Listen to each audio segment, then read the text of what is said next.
Bagaimana cara kerja 5G dan IoT? Nama saya Ricky Suwarno, berdiri di atas pundak dua superpower Amerika Serikat China melihat masa depan Indonesia. Fungsi jaringan 5G terutama untuk memastikan kelancaran komunikasi banyak perangkat bisa mengakses internet pada waktu bersamaan. Bagi telkom operator, mereka akan menekankan standar komunikasi baru, menekankan kecepatannya, mereka setara dengan melihat sisi fluktuasi, sehingga terbentuklah 5G. Sedangkan bagi sektor komputer atau internet, mereka akan menekankan sifat meluasnya, keberadaannya di mana-mana, dan jumlah node yang terhubung. Mereka setara dengan melihat sisi partikel, sehingga muncullah Internet of Things atau IoT. Begitulah hubungan 5G dan IoT yang tak terpisahkan. Kalau kita menafsirkan IoT dari perspektif bidang komputer, komunikasi pada masa-masa awal adalah komunikasi antara komputer dan komputer. Secara jarak jauh, komunikasi antara komputer di berbagai wilayah dan bahkan negara terhubungkan oleh internet, sehingga terbentuklah internet. Internet pertama kali lahir pada tahun 1969 dengan hanya 4 server di suatu universitas yang terhubung ke internet yang dipandu oleh Departemen Pertahanan Amerika Serikat bernama DARPA. Internet awalnya dirancang untuk memungkinkan para peneliti menggunakan superkomputer untuk saling menghubungkan informasi dan pengontrolan.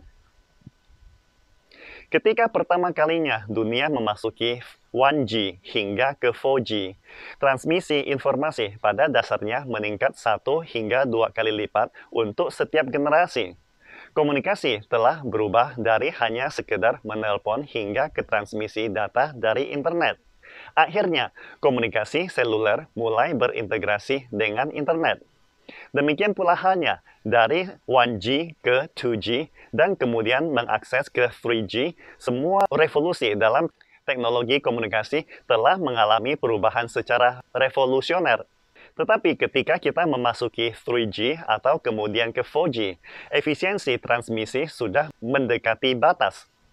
Oleh karena itu, jika kita ingin menerobos, kita hanya dapat berkonsentrasi pada peningkatan bandwidth komunikasi dengan mengurangi jumlah node di jalur komunikasi. Ibaratnya, efisiensi mesin pembakaran internal mobil yang digerakkan sampai batas tertentu. Bila kita ingin meningkatkan daya dorong, kita harus menggunakan mesin pembakaran internal yang lebih besar. Demikian pula halnya 3G ke 4G. Selain kecepatan internet, kita tidak dapat merasakan perbedaan lainnya. Namun, ketika jaringan telepon saluran tetap dan jaringan komunikasi seluler digabungkan, kita tidak lagi memerlukan telepon kabel tetap seperti yang dipasang di rumah. Dan di era 4G, internet dan internet seluler sebenarnya menyelesaikan masalah yang sama. Dengan kata lain, di era 1G dan 2G, peranan mereka agak berbeda. Internet berfungsi untuk mencari informasi, sedangkan ponsel berguna untuk mencari atau berkomunikasi dengan orang. Di era 3G dan 4G, internet dan jaringan berkomunikasi masih belum terhubung secara fisik. Keduanya adalah sistem yang sangat berbeda dan dikendalikan oleh dua jenis perusahaan. Bagi para pengguna pada saat berada di luar rumah, waktu kita mau berposting ke Facebook, menonton video, dan sebagainya, kita harus menggunakan jaringan 5G. Akan tetapi ketika tiba di rumah, kita akan cepat beralih ke Wi-Fi, karena Wi-Fi tidak membebankan biaya online. Sebaliknya, 5G perlu memungut biaya. Inilah yang dinamakan kedua jaringan tidak saling terintegrasi. Atau lebih spesifiknya, Wi-Fi pada dasarnya dikendalikan oleh perusahaan internet. Mereka selalu menekankan netralisasi jaringan. Artinya, tidak peduli seberapa banyak jaringan digunakan harus tetap diperlakukan sama. Sebaliknya, 5G itu dioperasikan oleh perusahaan Telkom yang menekankan penggunaan jaringan komunikasi internet harus berdasarkan cara pungutan biaya telepon berbasis waktu. Karena inilah model bisnis mereka selama 100 tahun ini. Itulah sebabnya sektor komputer bermaksud menghubungkan segala sesuatu di dunia ini ke internet. Makanya muncullah istilah Internet of Things atau IoT. Bagi mereka yang bergerak di bidang komunikasi, lebih menginginkan jaringan yang lebih cepat dan dapat mendukung lebih banyak perangkat saat menelusuri internet. Sehingga muncullah jaringan 4G atau 5G. Integrasi kedua industri ini, yaitu penggabungan Wi-Fi rumah dan stasiun basis 5G di luar rumah, telah menjadi tren pengembangan utama saat ini. Pertanyaannya sekarang, mungkinkah kita mencapai konvergensi Wi-Fi dan 5G dengan meningkatkan daya dan bandwidth stasiun pangkalan di atas fondasi 4G? Jawabannya, belum memungkinkan. Karena standar komunikasi seluler 4G memiliki 3 masalah yang belum dapat diselesaikan. Pertama, ketika ada terlalu banyak perangkat mengakses ke internet pada saat bersamaan, menyebabkan bandwidth-nya tidak cukup.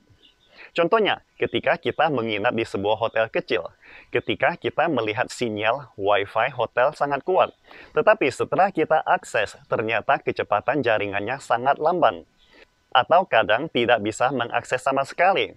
Ini disebabkan oleh total bandwidth dan konkurensi yang terlalu rendah. Jaringan 4G akan menghadapi masalah ini di era IoT. Karena ketika standar 4G dirumuskan, para penentu peraturan tidak ada rencana bagi banyak perangkat mengakses internet secara bersamaan. Masalah kedua, cara perangkat IoT jaringan saat ini masih kurang nyaman dan sangat tidak aman.